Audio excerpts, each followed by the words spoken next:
Sir क्या हाल है मुलाजिम साहब, खैरियत है? सर क्या हाल है, ठीक है सर? बिल्कुल, अल्लाह का शुक्र है। जी अल्हम्दुलिल्लाह, थैंक यू सर।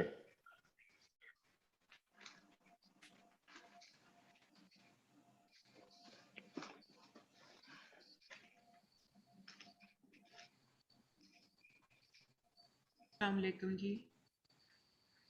वालेकुम अस्सलाम professor Bilkis. Welcome sir Sarwat साहब टू पाकिस्तान। प्रोफेसर साहिबा क्या हाल हैं आपके? आप खैरियत से हैं? अल्लाह का शुक्र। हम आपके वालिद बुजुर्गवार के शागिर्द रहे हैं। अल्हम्दुलिल्लाह जी, बस दुआओं में याद रखें उनको जी।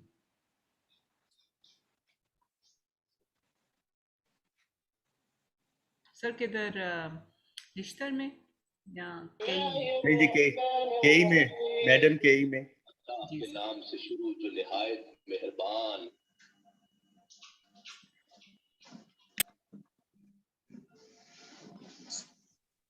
जी बिस्मिल्लाहिर्रहमानिर्रहीम, शुरू करें।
जी हम we are waiting for Rashid someone. साहब तिलावत कलाम पाक करें। प्रोफेसर राशिद साहब तिलावत कलाम पाक।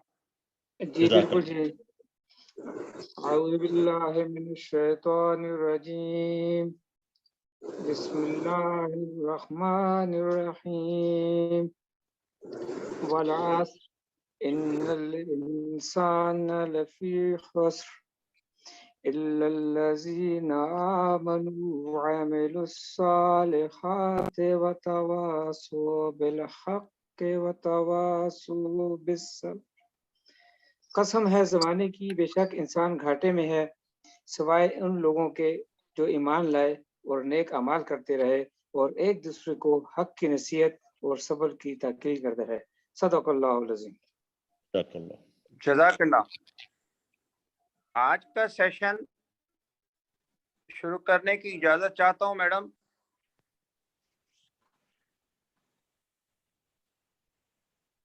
प्रोफेसर सलमा कुंदी हमारी पीएम की प्रेसिडेंट है जी।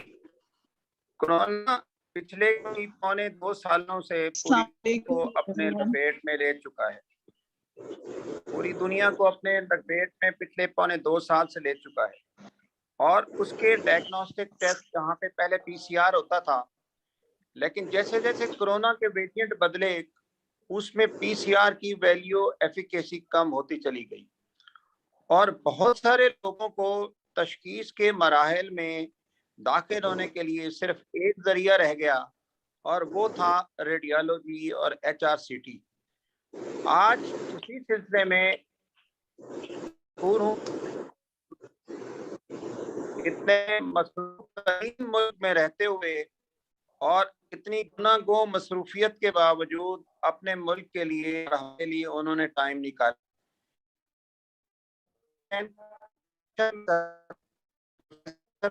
बुनियादी एमबीबीएस हैं, इसके बाद उन्होंने FRCA किया, इसके बाद FCPS किया। आजकल professor of radiology of university of Massachusetts medical school and radiologist of Richmond Virginia medical centre Richmond United State of America हैं।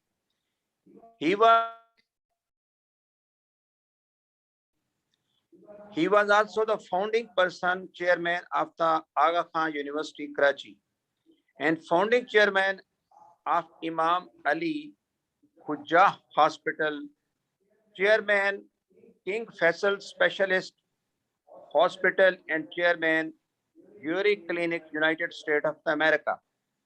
He has served at Harvard Medical School, Boston University, University of Massachusetts. He has published more than 150 abstract and around about more than 80 original papers, so many chapters and books, and reviewer of the books, and launched a journal of global radiology, and he established the Global Institute of Health, HQ. Professor Sarwat Hussain was awarded Colonel Memorial Medical of Kingwood Medical College, Lahore. He was once selected as a vice chancellor, but he denied to. He received the Humanitarian Award of the American College of Radiology. Professor Sarwat is the teachers of the teachers. I am honored.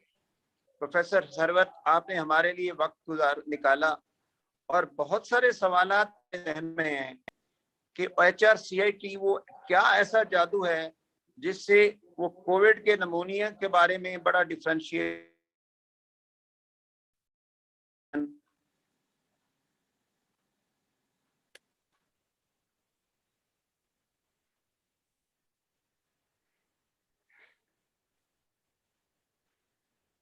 I think we have an audio problem. Assalamu alaikum, everyone. Walaikum salam, sir. Thank you, sir, for your very kind introduction.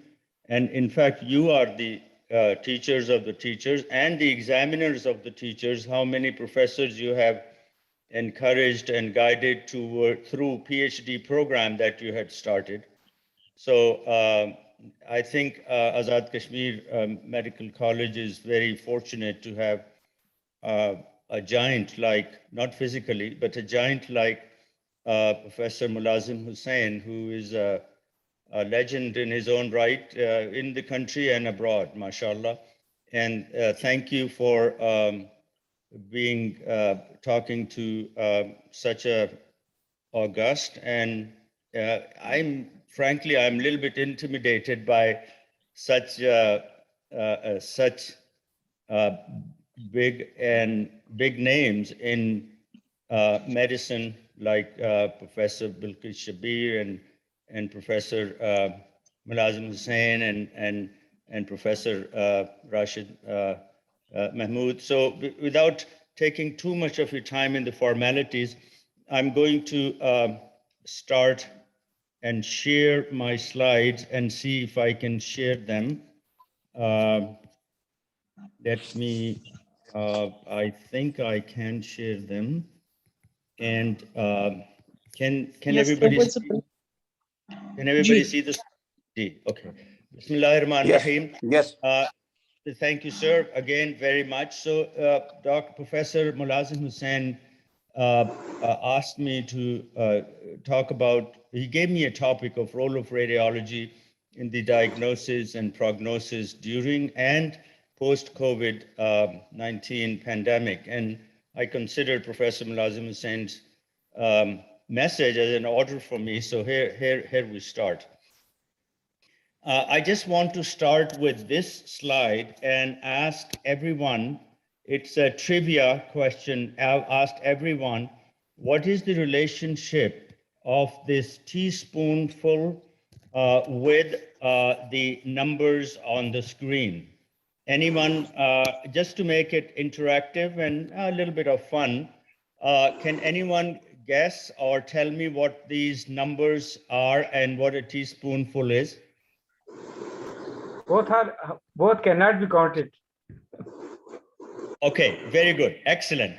Well, the number of 23 crore 15 lakhs 61,671 are the number of coronavirus patients to date in the world, and out of which 47 lakh 45,154 deaths have occurred due to coronavirus.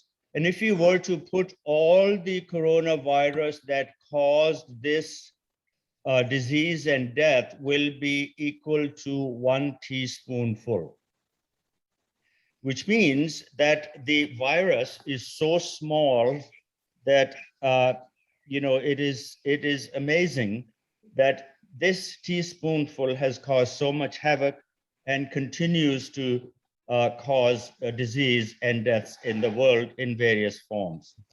And as you know, the history really starts in December 2019, when one of the strains of coronaviruses came out in December, and therefore it was given a name, December 2019, and therefore it was given a name of coronavirus COVID-19 2019. And primarily, the virus affected the respiratory mucosa and vascular intima.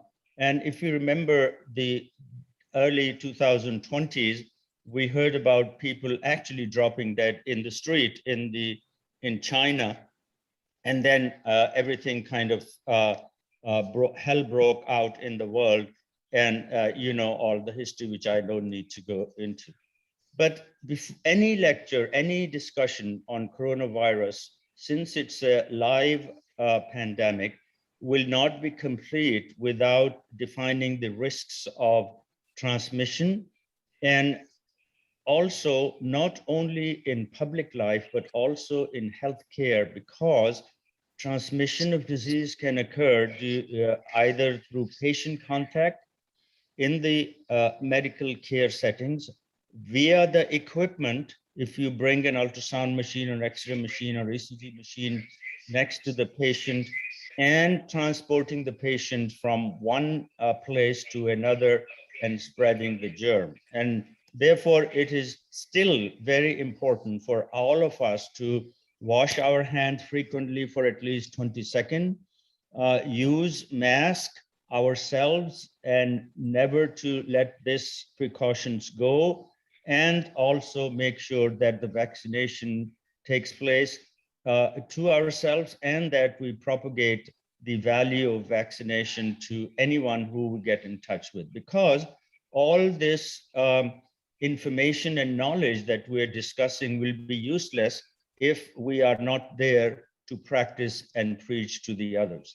We know that the coronavirus replicates by invading a cell and making the cell into a virus factory. In itself, the coronavirus is not capable of replicating or producing more children of itself. It requires a human cell, or any living cell for that matter, where a small little virus enters into the cell and replicates inside. And there's a whole pathogenesis of replication that we will not talk about.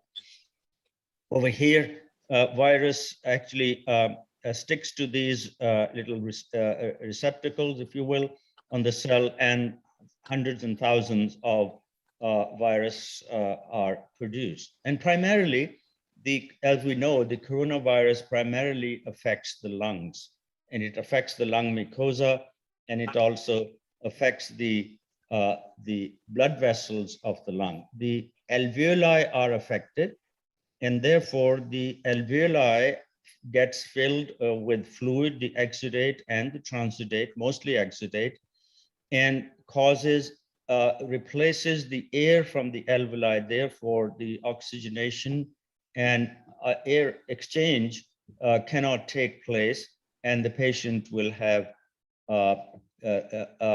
almost like asphyxiation in the sense of oxygenation stops.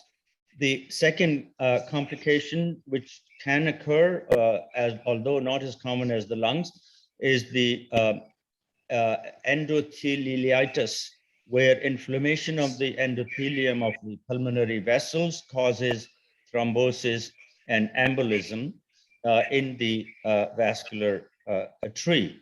And to lesser extent, depending upon the risks factor in a patient, the thrombotic phenomenon or embolic phenomenon, actually it's a thrombotic phenomenon, can occur in brain, in GI, in kidneys, in heart, and leads to multi-system failure. And if it does not kill by lack of oxygen from acute respiratory distress syndrome, ARDS, it kills by multi-system failure. Now, I know that Professor Mulazim stated that HRCT is a diagnostic tool, but I'm here to tell you really that HRCT or chest X-ray is not a tool of initial diagnosis. And we know that in the early stages in Wuhan province, before any PCR test or other tests were developed and invented, developed for the purpose of diagnosis of COVID, you did diagnosis through CT scan, and high resolution CT scan does produce certain images that we will share with you. But as the diagnosis, prognosis, and treatment has evolved, it is not considered, imaging is not considered as the modality of diagnostic initial diagnosis. However, it has a strong indication and application for symptoms-based diagnosis and prognosis, complications, assess the progress of disease, judge the prognosis, and take the diagnostic and therapeutic decision and follow up for chronic complications to see again for the progress and prognosis.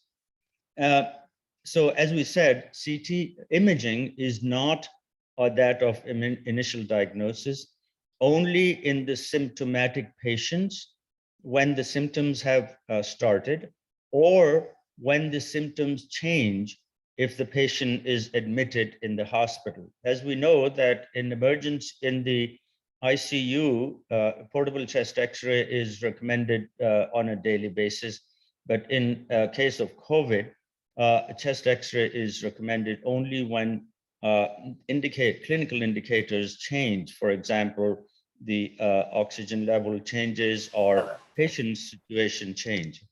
And so it has also been the chest X-ray finding and the CT findings are such that up to half or 56% of chest X-ray are normal within 2 days of confirmed cases in the beginning.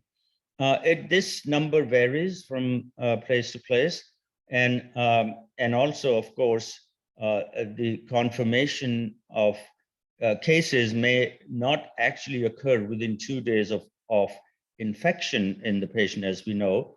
It might take several days before the clinical features appear, but nevertheless, chest X-rays are normal in majority of patients. But converse is also true, that in many patients, the chest X-ray may be positive while the patient is totally symptom-free, and may, in fact, in those small number of cases, be the first sign or clinical presentation of COVID-19. So while there is so much uncertainty about the chest X-ray finding, therefore we recommend, especially in this day and age when in these days when there are better ways to confirm by PCR and other means. And similarly, the most extensive changes will occur in chest X-ray on 10th to 12th day after the onset of disease, which corresponds with the clinical peak of the clinical features in COVID-19. In the CT, 5 to 8 days, there is the CT appearance of the pulmonary findings occur early on, even earlier than chest X-ray, but they increase in 5 to 8 days. And as we understand, 9 to 13th days become more extensive, become consolidative, and they correspond with the clinical stage, as we said before. By 2 weeks, by about 14 to 15 days of the onset of confirmed cases, there is absorption of the fluid in the alveoli, and the resolution occur relatively quickly in the largest portions of the findings in the lungs. So here are the two X-rays. The one on the right is the CAT scan. This is the CT scan coronal reconstruction. And I'm demonstrating this with ease of comparison with the CT scan to demonstrate how better the high resolution CT scan can demonstrate the CT finding, which may be in fact easily detected by our clinical colleagues, non-radiologists. But on chest X-ray, very hazy increase in density, which corresponds, this is the same patient, which corresponds with the density on the chest X-ray and on the CT scan. And therefore, it needs experienced radiologist or comparison with previous normal chest radiograph to detect these abnormalities in the diagnosis of COVID. The progression of disease occurs, it kind of starts with early ground glass appearance. Ground glass means that it is like a Milky Way bulb that you use, the not totally transparent, but the light can emit through. This is ground glass appearance is the hallmark of opacities in the CAT scan as well as on the chest X-ray.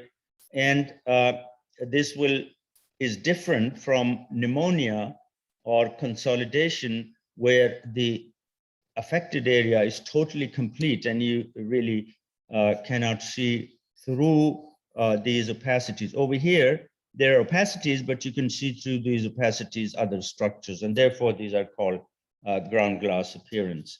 And the progression of disease occurs in 5 to 8 days to appearance like this, and we will see these kinds of images a little bit later on also, until it progresses even further. And when the disease occurs, affecting most of both of the lungs, at this time, the patient requires intubation and a high risk of death. Therefore, the role of chest radiograph and CT scan is to determine or anticipate when the patient is going to require endotracheal tube in the ICU, or maybe admitted to the ICU before the clinical feature compel you to take those actions. And similarly, sometimes the chest X-ray and the CT scan in conjunction with the clinical features will guide you to admit a patient from an otherwise outpatient situation or emergency department situation. So therefore, there is the indication of action that you're going to take before the compelling features of the clinical findings occur. So here is the progression of disease. On the 4th day, chest radiograph shows that there is faint findings of the opacities on the X-ray on the far left on the 4th day, on the peripheral opacities. On the 6th day, those opacities has become larger, And on the 11th day, both lungs are now patchily opaque, and you can see an endotracheal tube in the trachea because of increased opacity and limited oxygenation. The findings are actually clear. And also, as we said before, there is endothelial inflammation, and endothelial inflammation causes thrombosis to occur, and there are opacities and filling defects of filling defect of emboli. These are not actually emboli, these are actually thrombi, because these are not the ones propagated from the veins of the leg, but these occur locally because of inflammation of the endothelium. And as the arrows point, the yellow arrows point to presence of filling defects in a contrast enhanced pulmonary emboli. My pointer is really not working on the screen for some reason to point to, but nevertheless, the yellow arrows are point to the filling defect of the within the pulmonary system. Now, in order for the clinician's colleague to make a decision as to prognosticate or anticipate the clinical condition of the patient, disease severity score or objective score of calculation have been attempted and successfully used both on chest X-ray and CT scan. And basically what it indicates is the percentage of lung that is affected and is not available for oxygenation. And we know from our practice even before COVID that if you divide a chest into 6 zones, upper, middle, and lower of both lungs, if the patient has a healthy lung and you lose 3 zones in the chest X-ray, the patient is not dyspneic on light exercise. If you lose 4 zones, which means whole of one lung and 1/3 of the second lung, the patient begins to get breathless on even mildest exercise. If you lose 5 zones, which means whole of the lung and 2/3 of the other lung, then the patient is breathless at rest and will require supportive treatment in order for to sustain the oxygenation of the body. So that has been known for a long time. Taking that into account, severity score have been calculated in the lungs from various methods in order to quantify the part of the lung which is out of commission, if you will, from oxygenation of the blood. And these are visually judged patches of consolidation, which are assigned score in order to assess the severity of the disease into mild, moderate, or severe. Other than assigning the score by visual method, there is artificial intelligence method by vision transformer method, in which the lung abnormality is automatically evaluated and assigned a score, again, to give a score of mild, moderate, or severe. So this is the method. Lungs are divided into 3, or by another method into 4 zones, and by another method on CT by the segments of the lung. But nevertheless, the idea is that there is inter-observer uniformity of the lungs, so that if I look at the lung and I describe a score of 16, for example, or 10 or 4, depending on the method, that the next radiologist, the next clinician, and next physician is able to relate to that score and see whether the follow-up X-ray, the score has increased or has reduced. And that gives us the appearance, that gives us the scoring system. Here's an example of a scoring system where the light yellow patches are ground glass, while the dark yellow patches are consolidation. And you score according to these given on the left of the slide, the ground glass score and the consolidation score. And when you put them together, you tell that is the total score. And there is an understanding that beyond a certain score, patient will require hospitalization, and after a critical number in the score will require oxygenation, and beyond certain score, the death of the patient is very likely. Therefore, prognostication can be done. Similarly, the severity score on CT scan, again, grade 1 is no detectable disease. Grade 2 is a single ground glass lesion in one lobe.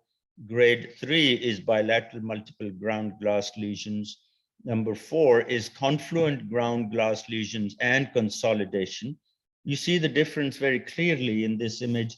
The ground glass changes and the consolidation changes. Consolidation is totally opaque, ground glass is semi-opaque. And number 5 is confluent lesion involving more than 50% of the lung parenchyma. And on CT, this is how the severity score is done.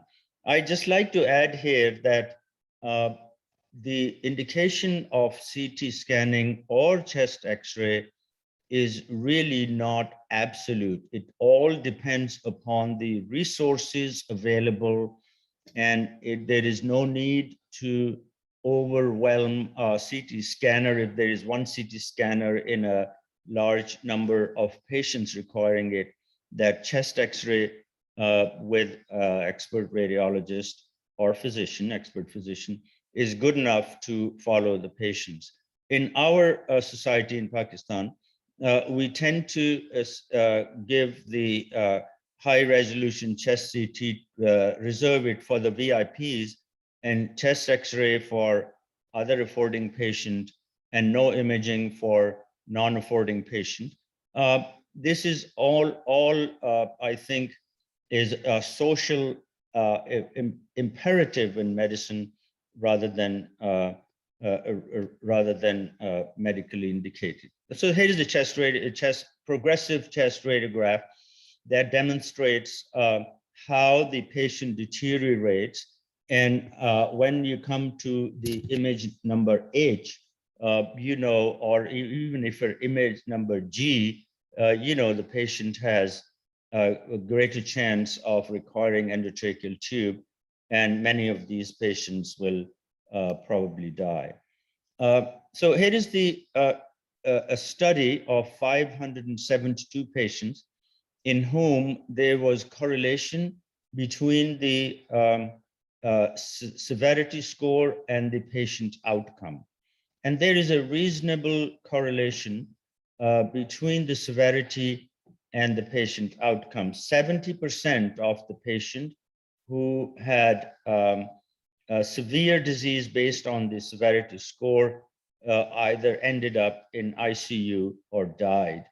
And this score on CT scan. And similarly, 41% of moderate disease and 23% of mild disease ended up in ICU or died. And so this is the benefit of quantifying the abnormalities in the lungs on CT scan, and similar results are for the chest X-rays. Here is an example of chest X-ray positive cases in a study of 134 patients where the score from 1 to 8 was assigned, and 1 being negative and 8 being, of course, the highest.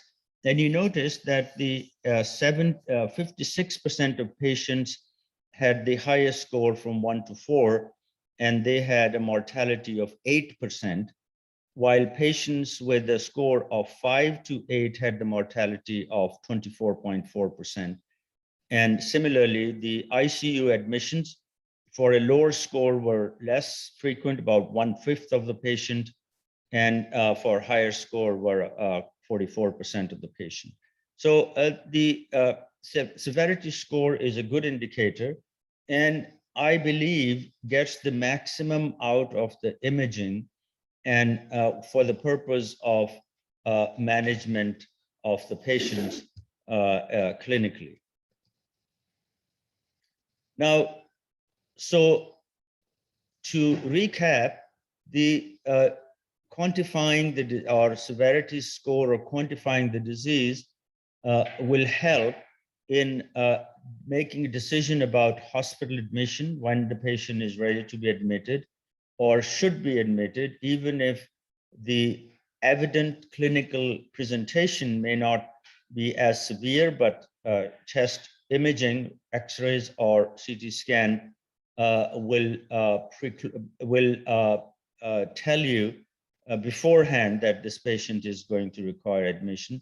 Similarly, intubation, and then also tell you the course of the disease and the prognosis in terms of whether there are changes in the chest X-ray or CT scan towards betterment, because the clinical presentation lags behind the radiographic presentation. And a radiographic presentation occurs early and clinical presentation later. And that is the advantage we can take in determining as to what is to come. And also, these comparisons will tell us about efficacy of treatment, if the treatment is working and patient is getting better or not. So it is independently, imaging is not as useful as it is, and taken in conjunction with the clinical features and the expertise of the treating physician. Everything put together helps in the better outcome of the patient. Now, it is not only the lungs that the coronavirus affects. Here is a 22-year-old patient with COVID-19 and chest pain.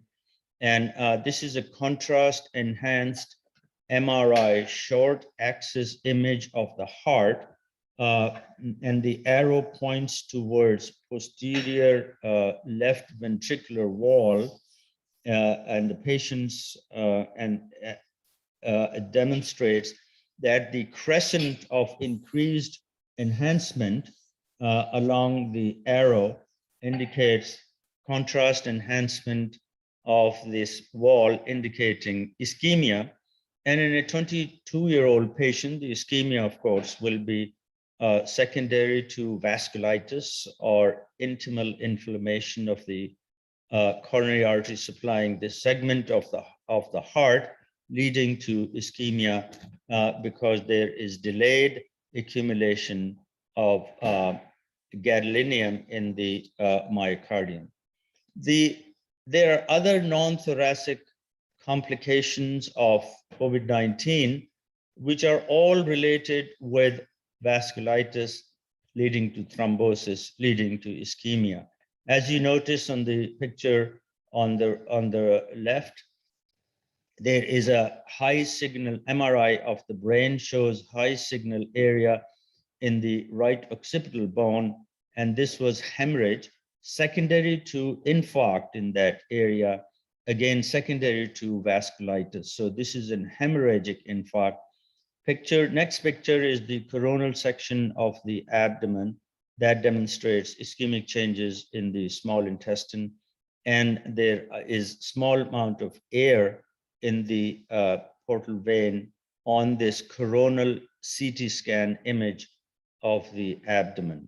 The next image shows an area of coronal image of the kidney, left kidney, in which there are areas of reduced enhancement of the renal parenchyma. Normally, the kidney should be uniformly opaque after contrast, and the arrows indicate the areas of reduced vascularity And these are renal infarcts due to vasculitis of the supplying arteries inside the kidneys, the arcuate arteries that supply the cortex of the kidney. And similarly, there is vascular changes on the image on the right, vascular changes in the liver, giving rise to these image findings. Now, since Dr. Bukhari has requested the prognosis and the late appearance of the COVID-19, now here's a patient in the top two images was about 6 weeks following the resolution and complete recovery from COVID-19 disease, but there is what looks like a lot of interstitial lung markings with small amount of lung opacities. And this suggests fibrosis in the lungs. And this can continue for a long time if untreated. But in this patient, the patient could not walk more than like 30 feet at this time. Steroid treatment following 2 weeks of steroid treatment, and the image below, the two images below are after treatment, and was able to walk a mile after the treatment. So the chronic changes subacute changes do remain in the lung, but they do respond to timely treatment. Very rarely, these patients will end up having chronic fibrosis, like in this case, honeycomb appearance, kind of typical and not differentiable from the interstitial lung disease that you see in cryptogenic interstitial lung disease, and they may they may suffer from changes and the restrictions of the chronic interstitial lung disease.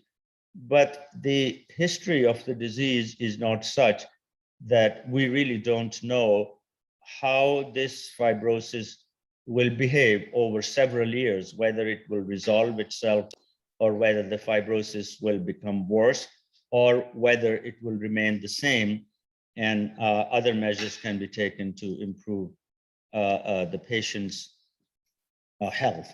Now, while we were talking about the hand washing and the mask and the COVID vaccination, there are other factors that lead to not only the lung fibrosis, but also affect the prognosis of patients, require early intubation, early hospitalization, and early death.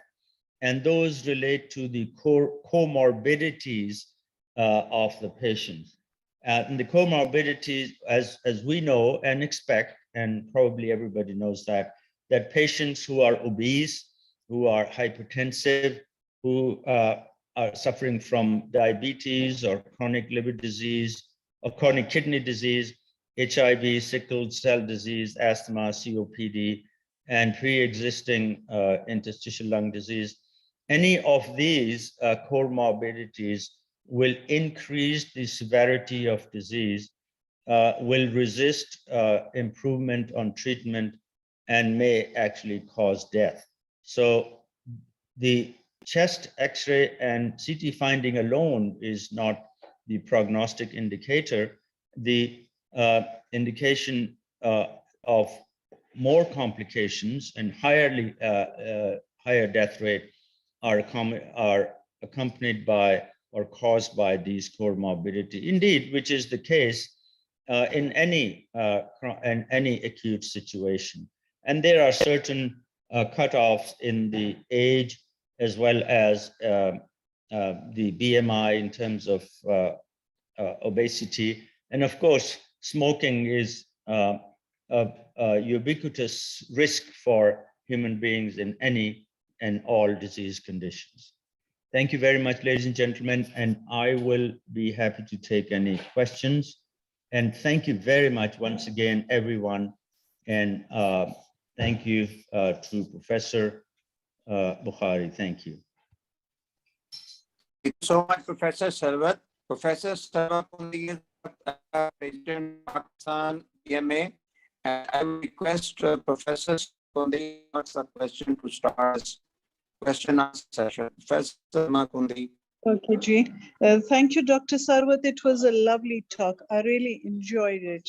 And it has increased knowledge about X-rays and CT scans and obesity. I really don't know what to do with our obesities. I hope we can easily lose some weight. The floor is open for question answers. If anybody has any question to ask. I noticed Zeshan Rahman from Ireland in the list. Zeshan, do you have a question to ask? Or anybody else?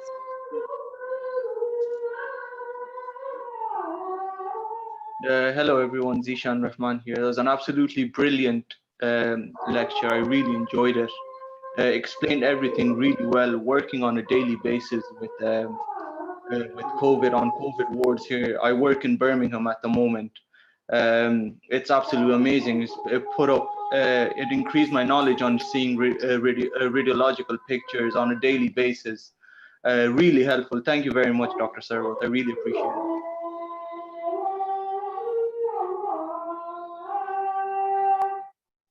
Can you please mute your mics if you're not talking, because we can hear Azan and it's disrespectful.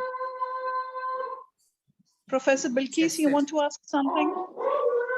Yes.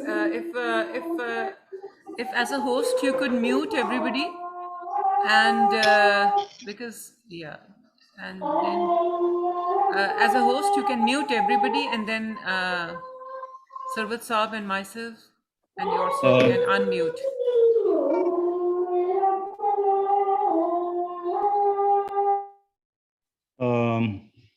Wadid, can you mute it? I think Alhamdulillah, and thank you so much, Professor Sarwat Saab. It was, I think, it's difficult to describe how interesting your lecture was, how absorbing it was.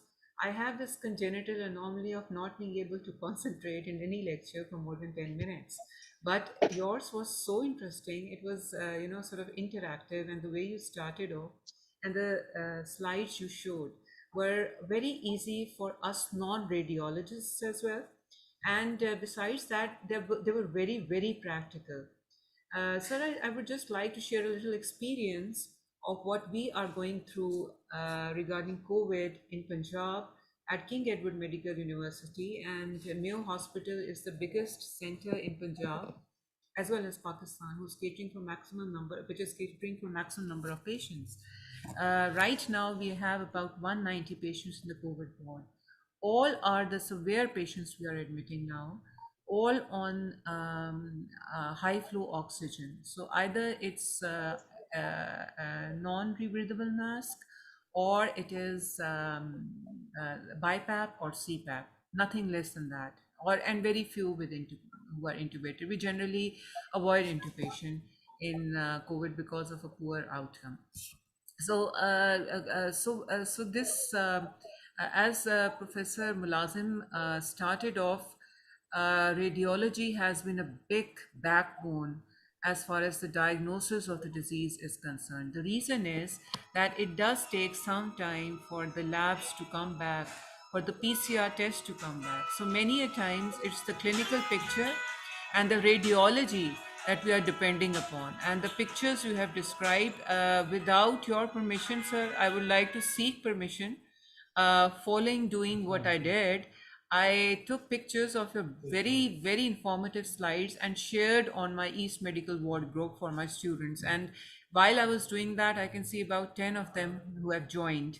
So I asked permission for copyrights to share those pictures, and they were very, very beneficial. Madam, Sir, I will send you the whole. I will send you the whole talk if you wish. Yeah. That Yes, would ma'am. be a huge honor. And sir, if we could, have another session with you Yes, at the madam. forum of King Edward Medical University, it would be a huge honor and very, very, appreciative. Sir, there's just one. You talked about the acute picture. You talked about the post haulers and the chronic fibrosis we are seeing in the patients, and that is very much matching with the clinical presentation. They come up with prolonged periods of dyspnea, fatigue, and lethargy following the acute episodes. We find the markers are going down, but radiological changes do not set in. So, my question is that since we have gone through this disease for about 1.5 to 2 years almost now, what is your observation on the whole that does this eventually settle? Because this is a question which they ask you कि doctor साहब ये ठीक हो जाएगा, ये जो changes आप धब्बे बता रहे हो ठीक हो जाएगा. And in Pakistan, since this disease first came on the 26th of first patient came on the 26th of February 2020, following that we have had 4 upsurges, but this we don't have an answer कि भाई कब तक ठीक होगा. So maybe you have had a longer experience, if you could answer that. And second is, sir, I was very impressed by the data you have collected about the 35 patients whom you saw had poorer outcomes with certain comorbid conditions. One of them was smoking. In a few studies, and what I have clinically observed, sir, is that smokers tend to do better. Initially, we thought generally as COPD goes bad with smoking, asthmatics go bad in smokers. So we thought that COVID would go bad in smokers, and we found that they actually behaved better. This is an observation. We are collecting data on this as well at Mayo Hospital. So, sir, I don't know what it leads to. I would love to share that data with you, but this is what we observed, that a patient who's a chain smoker, if we ask them to take 4 to 5 cigarettes a day, their saturation starts improving. Now, this is something totally, I don't know, it's the nicotine receptors, or I don't know what it does. I don't know the mechanism of action. I've still to go into the literature, but this is how. And one of the studies I went through told that where they stopped the smoking, inhalational part of smoking, they applied nicotine patches to patients who were having severe COVID pneumonia, and they found a better outcome. This is published in one of the international journals. So this was just a little, and another thing that you talked about pre-existing interstitial lung disease. East Medical Ward and Mayo Hospital is also catering for rheumatology patients. So many patients presenting with interstitial lung disease associated with connective tissue disorders. Initially, we thought, oh my God, they are going to do very bad. Surprisingly, maybe because they were on immunosuppressants or hydroxychloroquine or methotrexate, very commonly used, they already on immunosuppressants, they generally we found, and we are collecting, we have actually published a paper on that as well in Annals of King Edward Medical University. I'll be sharing a link if you're interested. They did better. This was something, I mean, surprising, that we were anticipating that a pre-existing interstitial lung disease, on top of this fibrosis and COVID and thrombosis and all that, but they generally did better, maybe because of the concomitant treatment, which was not stopped, the immunosuppressors they were already having. So this was one observation I just wanted to share in Pakistan. Thank you so much. Yes, if I may, that's very, very educated comments. First of all, about the smoking helping with the COVID, I think you should immediately get in touch with the tobacco companies for a huge grant, because they would love to promote smoking in this time and age where smoking is banned everywhere. I think they will give you lots of money to conduct this study. That's number one. Number two, I mean, this is how business works. Number two, about the chronicity of the patient, I think we are in a stage of disease that we were experiencing in the first half of 2020, about the acute stage that we really did not know much about it, and therefore we lost some trust of the patients also, who thought that doctors don't do anything. And similarly, I think we are in the same mode of chronic stage of the disease at this time. And I think the body of knowledge is going to change as we learn more about it. And many studies have suggested that the only thing left is really steroid treatment, and so really nothing. I unfortunately can't add much to your experience. And I also have to tell you that your experience is probably the most prolific in the world, by the nature of number of patients, and by the fact that your radiologist of excellence is really almost like world renowned, and the fact that you are, I know that hours and timing is nothing. You guys are working 26 hours a day, mashallah. So I think the important thing is to collect the data, get the resources from the tobacco companies, and use it for research in these patients. Professor Sarwat, my question. Sir. Okay, the same question that so many patients ask, that either our this fibrotic signs in the lungs of CRT will resolve or not. What is your idea? How much time they will take? Either we should keep on them on the steroid, or? Well, sir, my answer to them really is, well, that the patient will. My answer is something that patient will not understand, and the answer will be, we don't know. And we know that the patient don't want to hear we don't know, because the body of knowledge is such.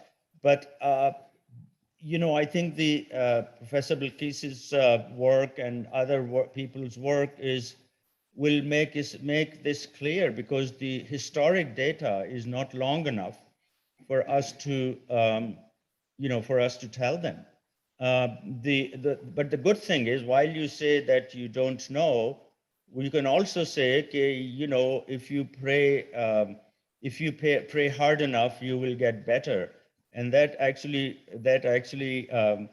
resonates with our patient more than patients here in America.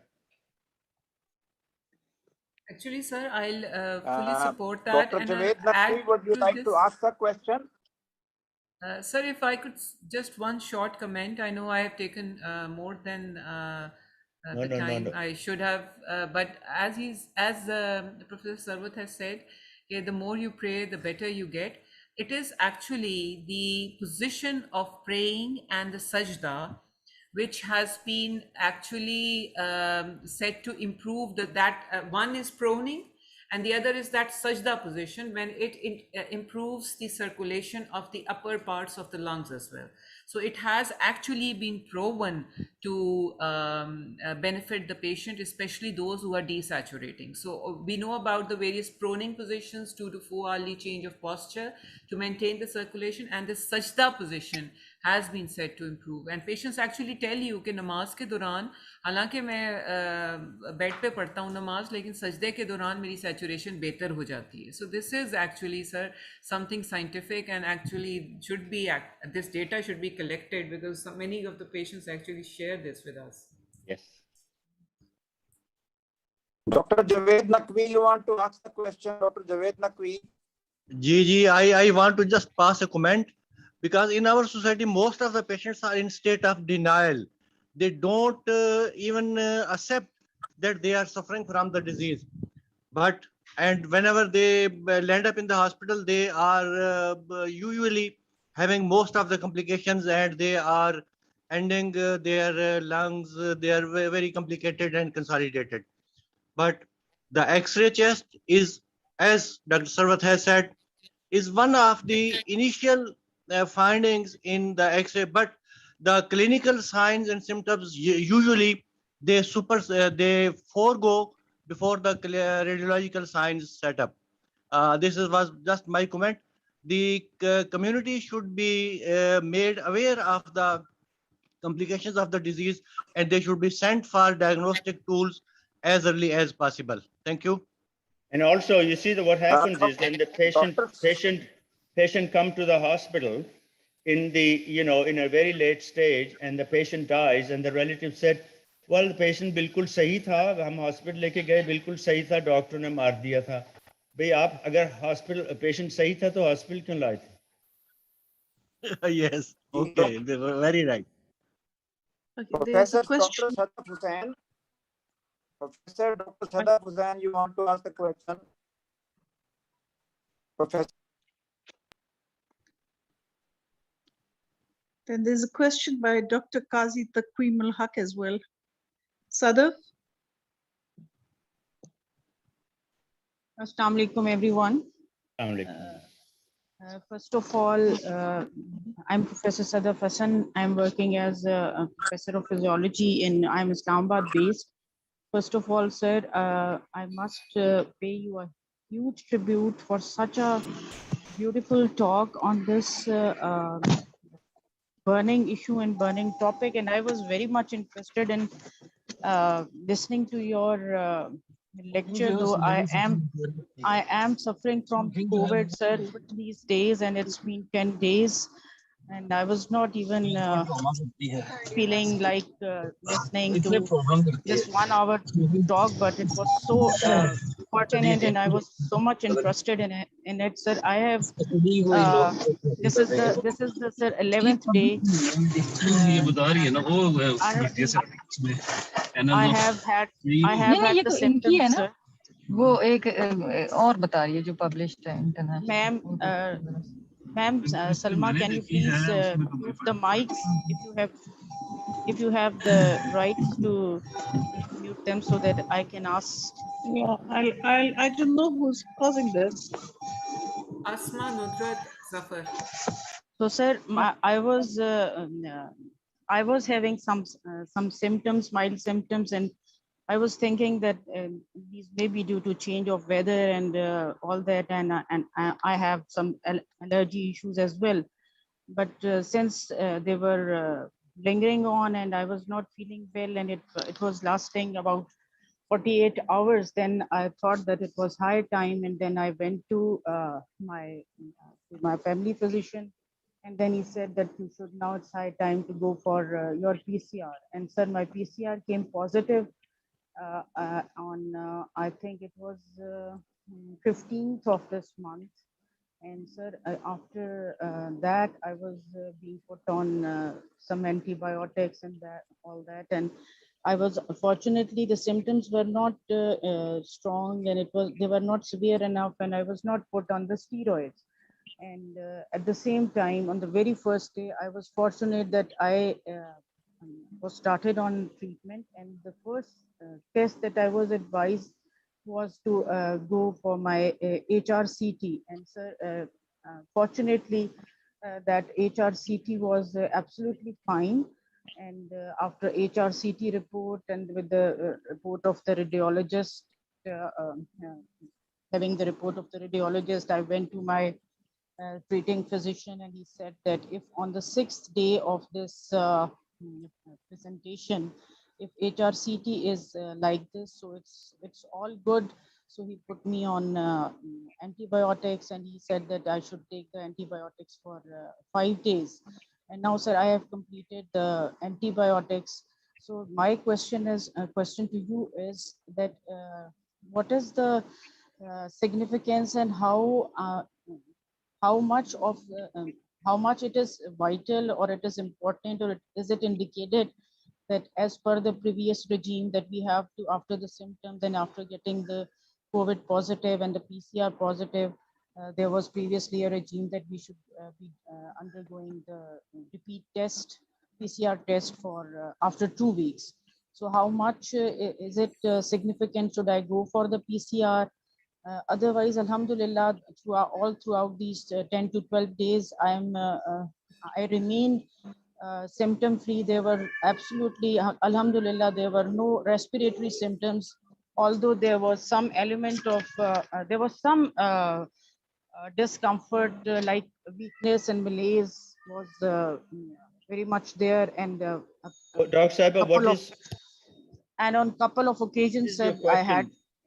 Sir, my What is question it? is, Yes. my question is, sir, what is if it, is there any indication that I should go after this 10 days, because in the coming week on 30th the second PCR is due? Should I go for the PCR or Well, let me suggest to you, Dr. Saiba, that after this lecture, if you would consult Professor Bilqis Shabir, she's the expert in this treatment and management. I'm only in the diagnostics. So Professor Saiba can, I think we're coming to the end of our time, unless there are any other questions.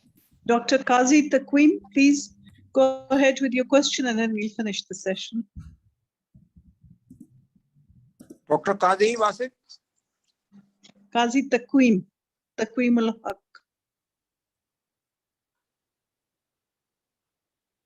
He'd raised his hand. Mic off hai, mic off hai.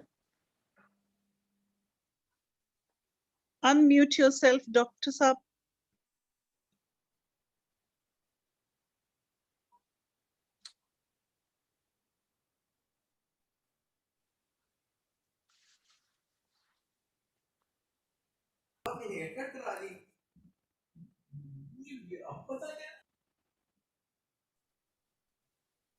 Anybody ask the question, Dr. Uzma? You have the question? Dr. Uzma?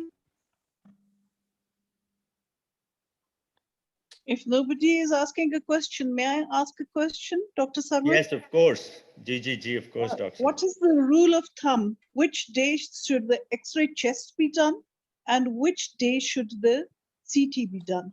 Right. So really, basically, the question really is, the answer is that it should be a tool to make clinical decision to assess the status of the lungs based on the patient's clinical presentation or change in clinical signs and symptoms. I think it's really a kind of management tool if the patient gets worse or better for that matter when the patient is very advanced. So I think that's the time. It's suggested in radiology literature. I know that clinicians, of course, are next to the patient and they have a better assessment. They can use the imaging based on their judgment, and we are ready to perform. Thank you, Dr. Sarwar. Thank you, G. Thank you. Dr. Sadaf, Dr. Balkis has answered that release the PCR after 10 days, and if it is negative, 2 tests are negative, you can break the isolation. Okay, if there is no question, Professor Sundhi, we can close this session. Professor Sundhi. On behalf of thank you all. I thank you, Dr. Sarwat. It was great meeting you. And as usual, it's a pleasure looking at Dr. everyone. Listening to her, and thank you, Mulazim Saab, Rashid Saab, and all the participants. We'll meet next Sunday, inshallah ta'ala. All the best. Thank you, Dr. Balkis. Thank you so Thank you very much. Thank you very much. Sir. Thank you very much, sir, for honor. Thank you so much, sir. Thank you. Allah Hafiz. Allah Hafiz ji. Allah Hafiz. Allah Hafiz. Thank you, Dr. Balkis. Thank you so much. जी बहुत सारी दुआएं आपके लिए जी। अल्लाह हाफिज़। Thank you very much. Allah Hafiz.